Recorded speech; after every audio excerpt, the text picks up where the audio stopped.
आप लोग जैसा देख रहे हैं, आज का हमारा टॉपिक है अवकलन, डिफरेंशिएशन। अवकलन से रिलेटेड जो डिफिनीशंस और इससे रिलेटेड जो फार्मूलाज थे वो मैंने पिछले वीडियो में बताया हुआ है।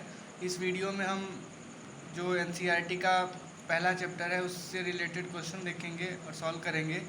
तो कुछ जो नोट्स है, कुछ इंपॉर्टेंट टॉपिक पॉइंट्स हैं वो मैं आपको बता देता हूँ कि जो अचर फलन होता है, जो कांस्टेंट फंक्शन होता है, उसका डिफरेंशिएशन ज़ीरो होता है।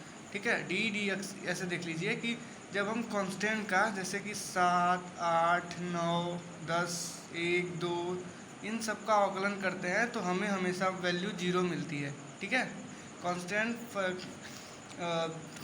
फंक्शन का जो डिफरेंशिएशन होता है वो जीरो होता है। आगे बढ़ते हैं। यहाँ पे दिया है d d x of c into f of x is equal to c d d x of f of x. तो इसका मतलब ये हुआ कि अगर हम किसी अचर फलन के साथ, ये अचर है और अचर के साथ किसी फलन का अवकलन कर रहे हैं, तो अचर वाले मतलब फलन का जो अवकलन करने के बाद अचर वाले से गुणा कर देंगे तो वही मान हमारा अवकलन का होगा। ठीक है, जैसे अगर हम मान लीजिए कि 7x का अवकलन कर रहे हैं तो हमारा मान क्या होगा, 7 और x का अवकलन 7 हम बाहर निकाल के फिर जो हमारा अवकलन करना होगा चर वाला पद उसको हम अंदर करेंगे। ठीक है, अब देखिए अगला पॉइंट हमारा है, ये जो किसी दो फलन अगर दिए हों और उनको जोड़ना या घटाना हो, जो मतलब उनके अवकलन का जोड़ना या घटाना हो, तो उनको हम अलग अलग अवकलन करके जोड़ या घटा सकते हैं। ये हमारा तीसरा पॉइंट है। चौथा पॉइंट, अगर गुणा हो तो गुणा में क्या करते हैं, गुणा में अगर जैसे दो फलन हैं उनके गुणनफलों का हमें योगफल, गुणनफलों का हमें अवकलन करना है, इसे कहते हैं दो फलनों के गुणनफल का अवकलन। ठीक है, तो क्या होता है इसमें, होता है प्रथम फलन का अवकलन, प्रथम फलन का अवकलन धन द्वितीय फलन। देखिए प्रथम फलन का अवकलन, प्रथम फलन धन द्वितीय फलन का अवकलन, फिर प्लस द्वितीय फलन प्रथम फलन का अवकलन। ठीक है, जैसे अगर हमारा कोई फंक्शन दिया हो एफ ऑफ एक्स और जी ऑफ एक्स, तो हमें क्या करना है, एफ ऑफ एक्स पहले फलन को वैसा ही लिख लेना है जो दिया रहता है, दूसरे का अवकलन कर देना है, तीसरे में क्या करना होगा, फिर इसी का जस्ट अपोजिट, यहाँ पे पहले का अवकलन नहीं किया था तो यहाँ पे पहले का अवकलन कर दीजिए और फिर इसको वैसे उतार दीजिए। ठीक है, ये ऐसे रहेगा, ये बाहर है। ठीक है, आगे देखते हैं। दो फलनों के भागफल का क्या सूत्र होता है, ये होता है आपका इस तरह से, पहले फलन का अवकलन गुणे दूसरा फलन माइनस दूसरे फलन का अवकलन गुणे पहला फलन और बटे दूसरे फलन का स्क्वायर। ये तो हमारे कुछ पॉइंट्स हो गए जो हमें इस चैप्टर में हमें सॉल्व करने में मदद मिलेंगे। लेकिन उससे पहले मैं आपको कुछ क्वेश्चन बता देता हूँ जो कि अवकलन से रिलेटेड है और बहुत अच्छे क्वेश्चन हैं। नॉर्मली जान लेना हमें है कि हम अवकलन करते कैसे हैं। तो जैसे अगर कोई फंक्शन ले लें, अगर दिया है एफ ऑफ एक्स बराबर a x square plus b x plus c और हमें इसका अवकलन करना है, तो कैसे करेंगे। मैंने बताया था कि ऐसे डैश लिख के, डैश जहाँ लिखा होता है उसका मतलब भी अवकलन होता है और इसे भी हम अवकलन कहते हैं, अवकलन के रूप में निरूपित करते हैं। ठीक है, तो ये हो जाएगा आपका d d x of a x square plus b x plus c. इसको ऐसे लिख देते हैं, फिर ब्रैकेट खोलेंगे। मैंने अभी बताया जोड़ वाले में अगर एक फंक्शन का जोड़ हो तो उसको अलग अलग करके जोड़ के अवकलन निकाला जा सकता है, जैसे यहाँ पे हम लोग कर रहे हैं। हाँ, तो एक ही क्वेश्चन में कई सारे कॉन्सेप्ट आपके क्लियर हो जाएंगे। यहाँ पे देखिए जब ऐसे करते हैं तो जो कांस्टेंट वाला होता है, जो हमारा पहला टॉपिक था, यहाँ पे देखिए कांस्टेंट वाले को हम बाहर लिख लेते हैं और फिर इसका अवकलन कर देंगे। फिर यहाँ पर भी सेम वही ऑफ एक्स, और ये जो आपका ये ऐसे रहेगा यहाँ पे प्लस रहेगा, यहाँ पे थोड़ा जल्दी जल्दी में वो हो गया, ठीक है। और ये जो आपका कांस्टेंट फलन है, अचर फलन, यहाँ पे देखिए अचर फलन का मान कितना होता है 0, मैं ऊपर बता चुका हूँ, तो ये 0 हो जाएगा। अब इसका अवकलन जब हम करेंगे तो यहाँ पे वैल्यू मिलेगी 2x, और यहाँ पे हो जाएगा आपका 1, और ये हो गया 0। तो टोटल आंसर क्या हुआ 2ax प्लस b, यही आपका आंसर हुआ, ठीक है। देख लीजिए, आइए अब पहला क्वेश्चन हम लोग सॉल्व करते हैं।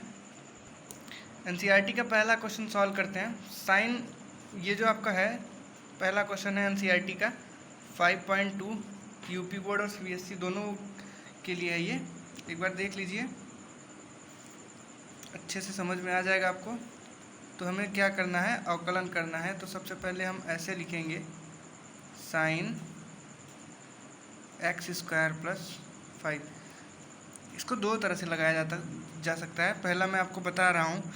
सबसे पहले क्या करते हैं कि साइन के अंदर जो ब्रैकेट में लिखा होता है उस पूरे को हम x मान लेते हैं, ठीक है, पूरे को x मान लेते हैं। तो क्या हो जाएगा आपका d, जैसे पूरे को x मान लेंगे तो ये हो जाएगा आपका साइन x। सपोज ये पूरा हमारा x वाला पार्ट है, तो ये क्या हो गया साइन x पूरा। अगर इसको x मानते हैं तो यहाँ पे साइन x होगा। और जब साइन x का अवकलन करेंगे तो पीछे फार्मूला आप लोगों ने पढ़ा होगा, अवकलन का फार्मूला होता है cos x, ठीक है। तो cos x, x के जगह पे क्या है हमारा, x के जगह पे ये वाली वैल्यू है। अब हमें ये भी देखना है कि हमने इसे x मान के चला था, तो x जो माने हैं उसका भी अवकलन करना पड़ेगा, ठीक है, जो अंदर होता है उसका भी अवकलन करना पड़ेगा। तो ये तो हमारा वही रहेगा, और ये हो जाएगा हमारा, इसका अवकलन करेंगे तो 2x, और ये हमारा 0। तो जो अवकलन का आंसर हुआ 2x into cos x square plus 5, ये हमारा आंसर हो गया, ठीक है। इसको एक तरह से और भी लगाते हैं। इसमें करते क्या है, देखिए सबसे पहले क्या करते हैं कि हम मान लेते हैं कि एक्स स्क्वायर प्लस 5 बराबर वाई, समथिंग कुछ भी मान लेते हैं, और फिर y को इसमें पुट कर देते हैं। तो ये हो गया हमारा साइन y। अब हमें साइन y का x के सापेक्ष अवकलन करना है। तो यहाँ पे देखिए मैंने बताया था ये चर समान होंगे तभी आपका अवकलन होगा। तो चर समान करने के लिए हमें क्या करना होगा, दोनों में मतलब ये जो फंक्शन है इसमें dy से गुणा और भाग करा देंगे। तो ये dy से गुणा भाग कराएंगे, यहाँ पे आपका ऐसे था।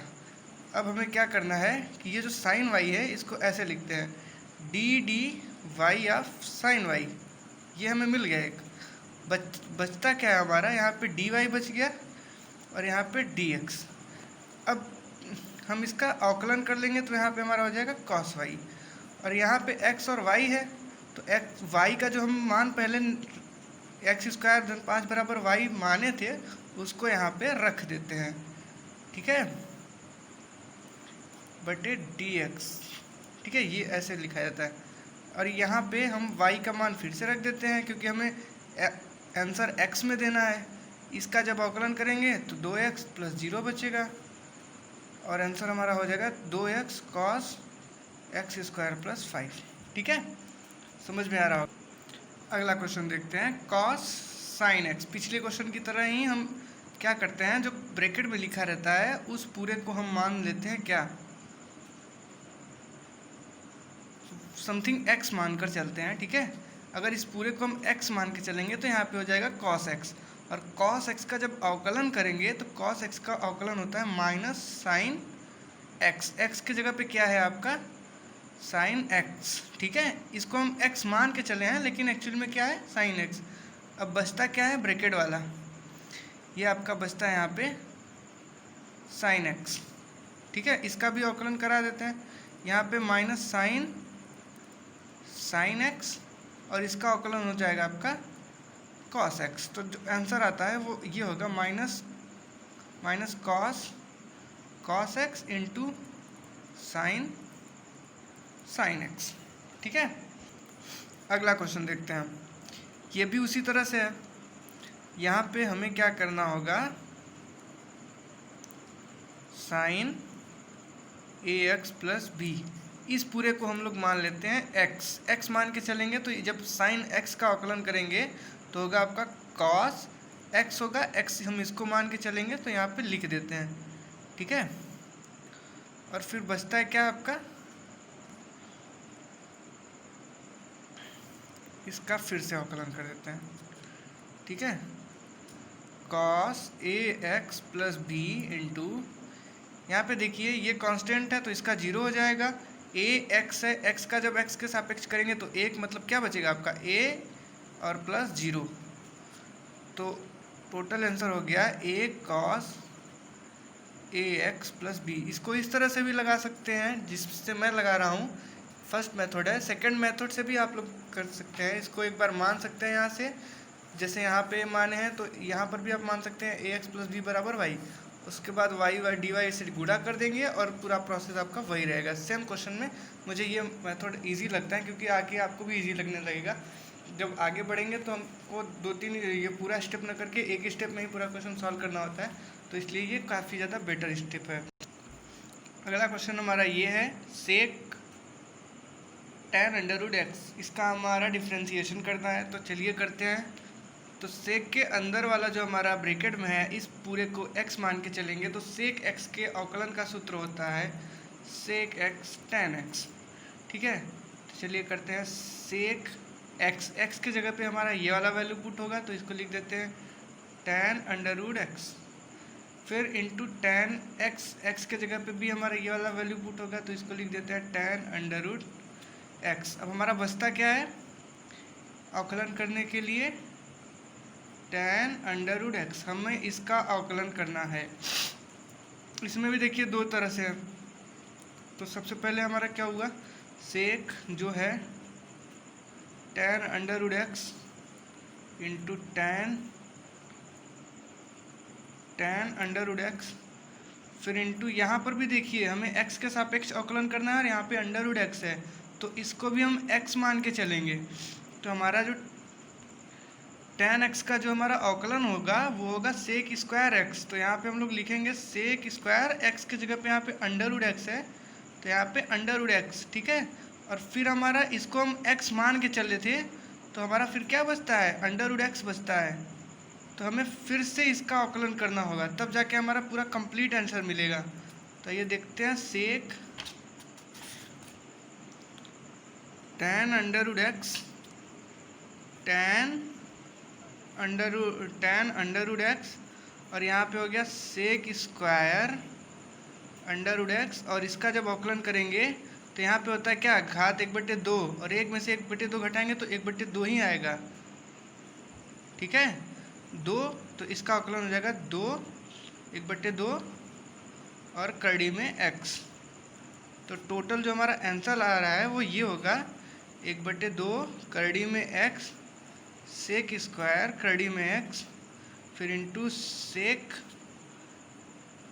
फिर ब्रैकेट में tan x इंटू tan,